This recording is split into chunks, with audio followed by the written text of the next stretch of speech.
खबरों की माने तो गृह मंत्री अमित शाह का गुस्सा थमने को नाम नहीं ले रहा। पहले केजरीवाल साहब, राजधानी दिल्ली के सीएम अरविंद केजरीवाल और अब डिप्टी सीएम मनीष सिसोदिया पर निकला है गृह मंत्री अमित शाह का गुस्सा। और आप पर निशाना साधते साधते कांग्रेस को भी नहीं बख्शे हैं अमित शाह। महंगाई की मार पूरा देश झेल रही है, ये कहकर विरोध प्रदर्शन बीजेपी सरकार का करते हुए कांग्रेस पार्टी के कई नेता, सबसे ज्यादा राहुल गांधी के साथ उनके रास्ते चलते हुए नजर आए। धरना प्रदर्शन शुरू हो गया पेट्रोल डीजल की बढ़ती कीमत को लेकर। वहीं कई लोगों ने राज्य सरकारों के साथ सत्ताधारी सेंट्रल गवर्नमेंट को घेरते हुए कहा, डेवलपमेंट सेक्टर, शिक्षा के सेक्टर में, जॉब्स के सेक्टर में बढ़ती महंगाई के मामले में कैसे सत्ताधारी सरकार भारतीय जनता पार्टी जनता को राहत देगी, इस मामले पर बात करने के बजाय फिल्म द कश्मीर फाइल्स को लेकर बीजेपी जनता को भड़काती है। तो इन सभी मुद्दों के बीच अमित शाह ने कैसे कांग्रेस को, सोनिया, राहुल, प्रियंका सबको जवाब दिया, साथ में मनीष सिसोदिया, केजरीवाल को लपेटे में लिया, जानते हैं खास रिपोर्ट में। इस वक्त हम आप सबके बीच बात कर रहे हैं एक बार फिर से यहाँ पर हमारी इस रिपोर्ट में गृह मंत्री अमित शाह के बारे में, जिन्होंने अरविंद केजरीवाल, मनीष सिसोदिया, बाकी पार्टियों को निशाने पर ले लिया। और पार्टी को निशाने पर लेते हुए उन्होंने जो नए अपने प्लान्स बनाए हैं उसकी अगर जिक्र की जाए तो काफी ज्यादा आपको ये जानकर हैरानी होगी। लेकिन ये आपको बताना चाहेंगे इस वक्त क्या है वो हंगामा काफी हैरान कर देने वाला। जी हाँ, आपको बताना चाहेंगे किस तरह से द कश्मीर फाइल्स को लेकर आम आदमी पार्टी बुरी तरह से घिरी है। अमित शाह ने कांग्रेस और केजरीवाल दोनों को ही लेकर अपना गुस्सा निकाल दिया है। जी हाँ, गृह मंत्री अमित शाह बिल्कुल चुप नहीं रहने वाले हैं।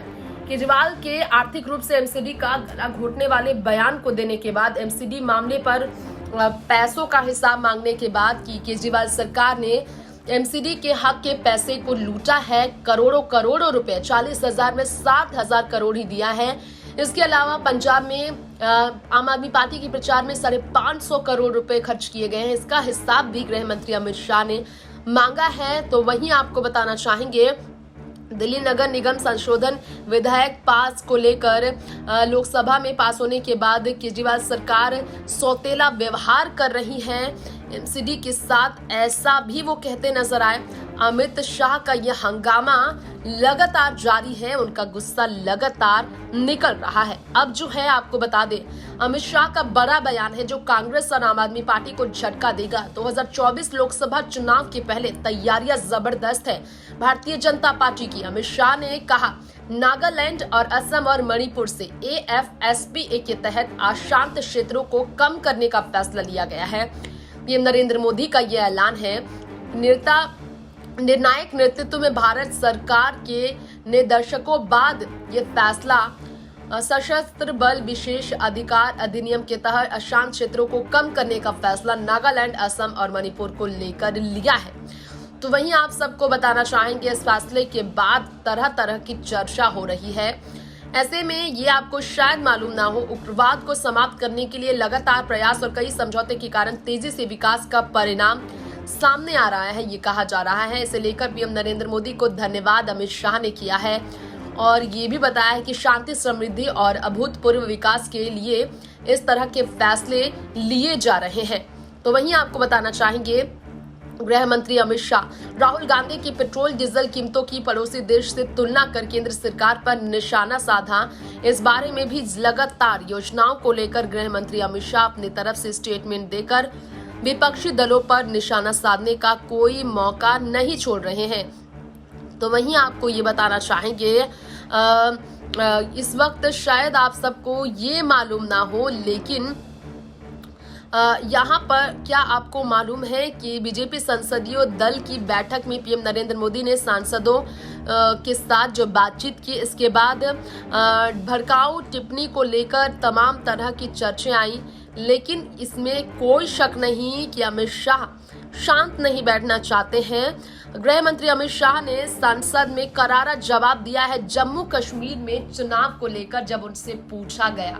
जी हाँ, इस पर भी उन्होंने जवाब दिया और कहा है मुख्यमंत्री महबूबा मुफ्ती की अगुवाई वाली गठबंधन सरकार में समर्थन वापस लिया था बीजेपी ने तब जब जम्मू में 2018 से राष्ट्रपति शासन लागू हुआ और ऐसे में जम्मू कश्मीर में परिसीमन की कवायद पूरी होने और राजनीतिक दलों से परामर्श के बाद विधानसभा चुनाव कराए जाएंगे। ये अमित शाह ने कहा।